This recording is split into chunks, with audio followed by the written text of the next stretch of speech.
Hi everyone, thank you for tuning in to my presentation today. My name is Abby Lacson, also known as Astronaut Lacson on Instagram. I'm here and excited to share my journey and experience so far in hopes of working in space one day. And today's talk, we're going to focus on how it's like to be an aspiring astronaut in Canada specifically. Me from Edmonton, Alberta, I know that there are different kinds of internal struggles or challenges that all aspiring astronauts face. Whether it be in their country or with their cultural settings, or a lot of things from the environment that affect your experience as an aspiring astronaut. And this is my journey as an aspiring astronaut in Canada. I'll start from the very beginning. I did actually not want to be an astronaut until I was later in my teen years. When I was growing up, I really liked fashion and I watched a lot of videos and movies about actually pop stars, and I wanted to be a pop star when I grew up, and I had no anticipation or no thought of like going to space or wanting to pursue being part of the space industry. When people would ask me in elementary school or in junior high, I either wanted to be an interior designer or a fashion designer and maybe a little bit of a pop star singer. I actually auditioned for this like singing competition on TV, on YTV, and it was called The Next Star. So that's how committed I was to wanting to be a pop star before I wanted to pursue becoming an astronaut. So growing up, I moved a lot around the world. I'm born in the Philippines, in Manila, in Quezon City. So I was born there in 1997, a long time ago. And after that, my parents had jobs in Dubai, and I moved to Dubai, United Arab Emirates, and I lived there for almost 6 years of my life. So when I was still a really small kid, like baby kid, and then all the way up to 6 years old, before I traveled to North America for us to move, I lived all my life in Dubai and went to preschool, kindergarten, and grade 1, and I even learned Arabic while I was there too. And when the time came, my family and we moved to the States, lived there for a few months before going to Canada, and then we were in Ontario, and that's where we first immigrated to, was the city of Toronto. And after, my dad found a job in Edmonton, Alberta, so we moved there, and now I've been here most of my life. Almost 16 years I've been here in Edmonton, Alberta. I know some people like have been in one location all their lives, but most of my life has been in Edmonton, Alberta, and I'll be moving soon to Montreal. Let's later down the story. When we first moved here, we had never experienced like the typical things you do in Canada. You'd go camping, you go fishing, or I guess we didn't really experience the typical outdoorsy things you can do here until I was in my teenage years, and we knew some people who went camping and my family decided to join them. And that was the first time ever I had done a very outdoorsy trip with my family. Typically we go to like maybe cities and do tours and stuff, but this is the first time going out into a nature setting, and it really did open my eyes, and I made a really big life decision during that camping trip. I went camping for the first time when I was 15 years old. It was the summer transitioning from grade 10 to 11, and in Canada, typically you prepare your courses that you want to align with university in grade 11 and grade 12, and you start with grade 10 and you start planning from there.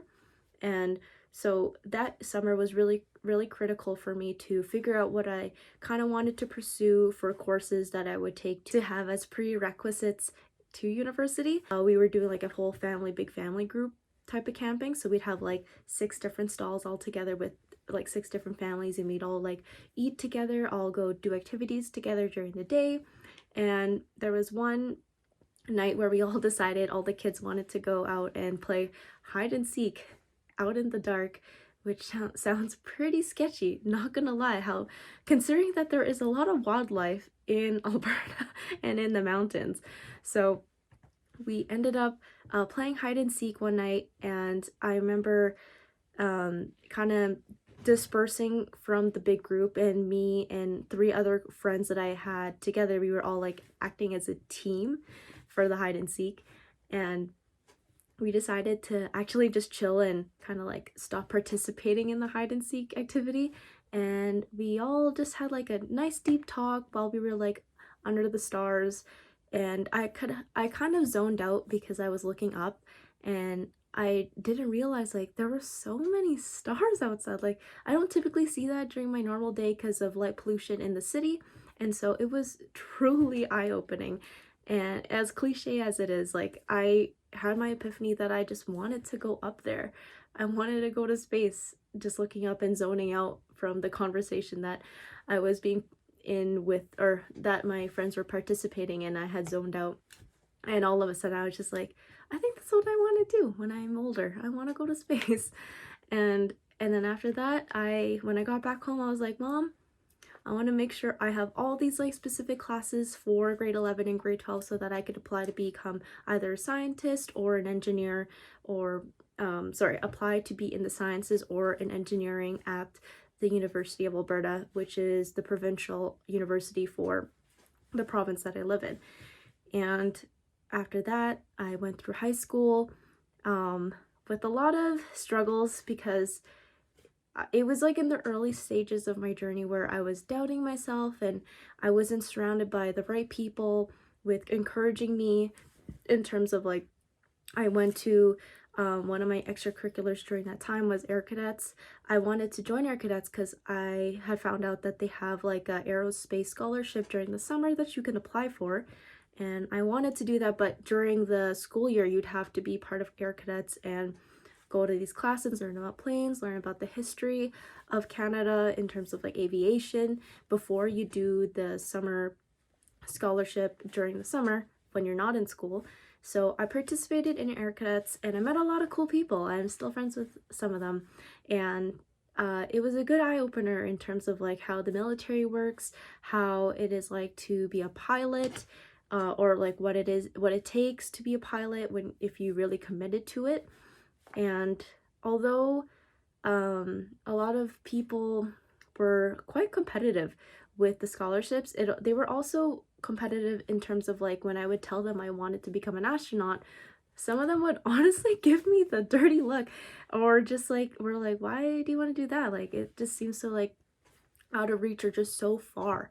And I don't blame them, it is far, but you keep pushing on and you become resilient from the criticism you get or from the doubts that people give you, and you just keep believing in yourself and keep pushing to what you want to become when you're older, or what you strive to do. That time of my journey had a lot of doubts where I find out, oh, these are things that I should have done when I was younger, or maybe these are things I could have done to help my opportunities become like better so that I could have a better chance of becoming an astronaut candidate, or maybe go to the States for school to study aerospace engineering. Out of high school, I honestly didn't have the best grades.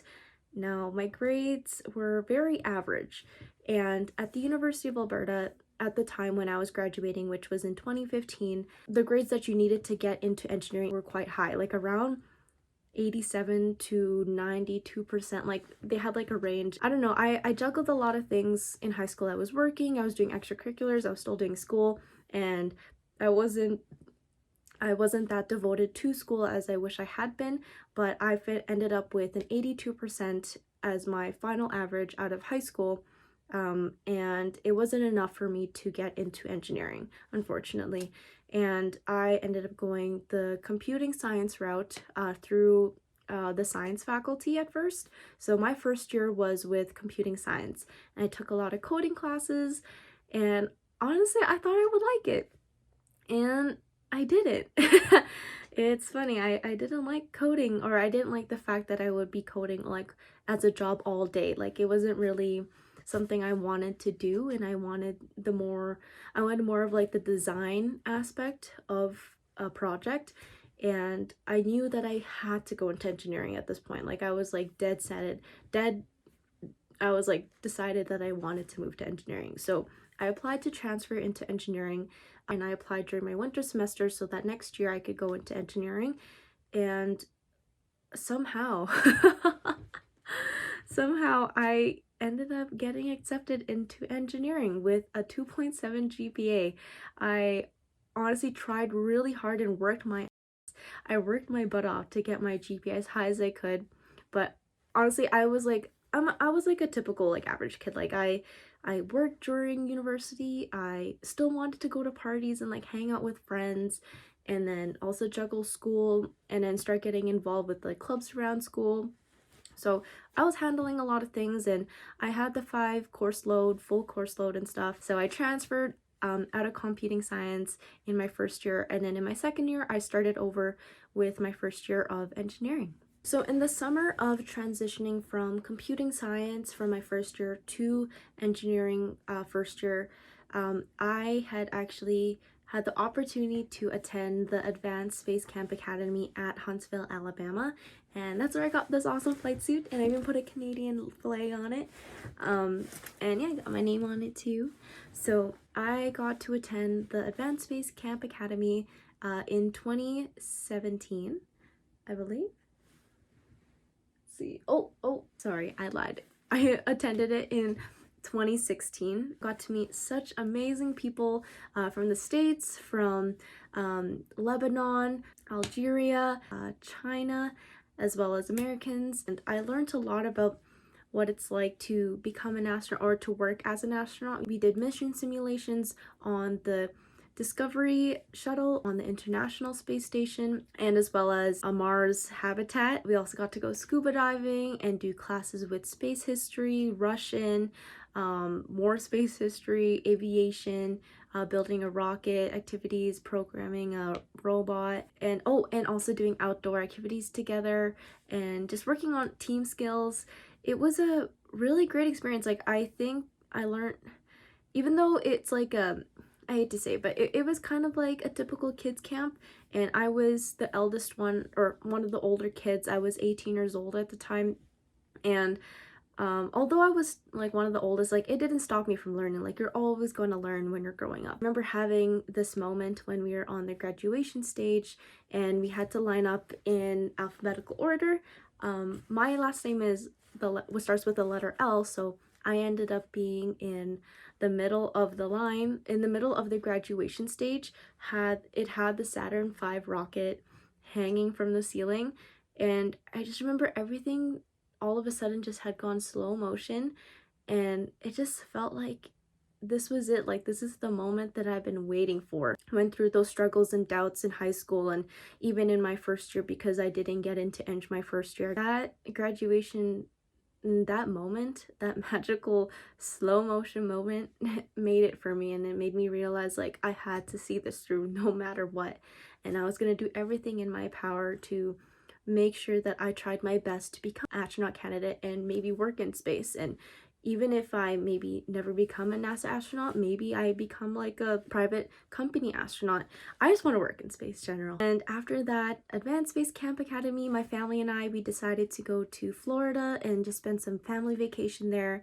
And I luckily got to go to the Kennedy Space Center and even see a rocket launch. I remember my family and we were in Disney World, in the Harry Potter world, and I was drinking a butterbeer, and I remember looking on my phone just through Instagram, or I think it was, sorry, not Instagram, through Facebook, and I saw an ad saying that there was going to be a rocket launch that evening, and I was like, we need to go to this. Like, I told my dad, I was like, I'm driving us. I don't care how much sleep I'm gonna lose. Like, I want to go to this, because it was in the middle of the night. Like, I think it was around 11:30, and we had spent like a whole day at Disney World, and we were like all tired, and I wanted them to go see it even if they were gonna sleep. Like, I didn't care. Like, I was gonna get coffee and drive all the way to Cape Canaveral from where we were staying, which was, I believe, in Tampa. I ended up convincing my family to go to this rocket launch, and that was another moment during my experience going down to the States for the summer camp and also seeing this rocket launch. It just, oh, wow. Everyone needs to go see a rocket launch. Feel all the force against you from the thrust of the rocket. You hear the sound barrier break. And it's just like, wow. Anyways, so we also ended up doing a tour at the Kennedy Space Center, and I got to meet Winston Scott, an astronaut who was friends with one of the astronauts I was looking up to. Her name was astronaut Kalpana Chawla, and she was part of the unfortunate disaster with Columbia STS-107, and I didn't know that when I was reading her up, and she inspired me so much how she had been from a different country, and then she moved to the States to get a master's and then became an astronaut just from like working hard. And even though she didn't look like a typical astronaut, since she was a woman of color and she was just also a woman, because most of the time back in the olden days most astronauts were a male. I mean, I thought astronaut Kalpana Chawla looked like me, or I looked similar to her, and I saw myself how I could be an astronaut or look like an astronaut when she was an astronaut, you know? And we just related in that way, and I appreciated it. And I looked up to her and her story, and I honestly teared up meeting astronaut Winston Scott because I was so happy to meet him and have conversation with him and about Kalpana Chawla and how she was an awesome friend and an awesome colleague. Luckily, that following school year, in my first year of engineering, I also got to meet Chris Hadfield as well, which is a true Canadian hero. He is as funny as how everyone says he is, and it was truly a pleasure meeting him. And I also got him to sign the hat that I got Winston Scott to sign as well, and he also started telling me about how they were friends and how they were colleagues back in the day, and that was really cool too. And I also showed up in my flight suit seeing him when he was in a suit. But that's okay. I think he appreciated it. I told him when I came up to him and I was like, oh, I wanted a match. Why are we not matching? And he was like, he didn't give me the memo. And I was like, sorry. But it was pretty awesome. So during my university career, I was a part of an awesome team, and they're called Alberta Sat. They sent out Alberta's first cube satellite in space in 2016 and have been designing it for several years before then. And now they're doing bigger things and trying to design CubeSats for forest fires, and then also for I think the Northwest Territories as well. I had moved away from the group just to start another space project team at the U of A, working on rocketry and building an amateur rocket. So I started a team with a few of my friends, and we made a team to design and build and test amateur rocket that we would participate in an international competition down in New Mexico to launch a rocket up to 10,000 feet and carry a 4-kilogram payload. Unfortunately, we weren't able to go last year due to COVID. It was pretty sad. I was pretty torn because it was my last year during my university career, and I wanted to go to this competition and see through what my team has been working on for so long, or at least for the past 2 years. And it was honestly bummy. It sucks. But thankfully, the team that we had built, they're resilient, and they still are working on this project to this day. And I'm so happy that I was able to create a space community within the U of A, and it was something that I started, and with my other two fellow teammates, Lachlan King and Francis Keita. In my final year of university, I had a project or a class which was called your capstone project, and it's typically like the big project that you do at the end of your degree to kind of collectively use all the things you've learned over your whole degree into one project. So basically, this capstone class, it was made for the teams to partner up with an industry and work on a project with them. Luckily, that year or that semester, I got to partner up with MDA, and it was a space exploration project, and I was super stoked because there were only 2 projects that were space related out of, I think, the 21 projects listed in the class. I really wanted to do this MDA project that I personally emailed my professor saying why I wanted to do this project, and I really wanted it badly. And I gave her the tip that I wanted to be part of that like project team. I got into that project team, and with a bunch of other really inspired teammates who liked space exploration and were dedicated to working extra hard on this project since it was new and it was like a new client for the U of A for the capstone class. And it turned out to be a success. We spent a lot of time working together, doing calculations, simulations, writing reports, and then as well as attending an extra class on top of our load with University of Toronto's Aero class. It's in space system design, and we got to go into those lectures and learn about space system design, which is really cool. And we don't really offer that at the U of A, so it was really nice to like see a different type of class and have it relate to what our project was doing, or what our project was based on.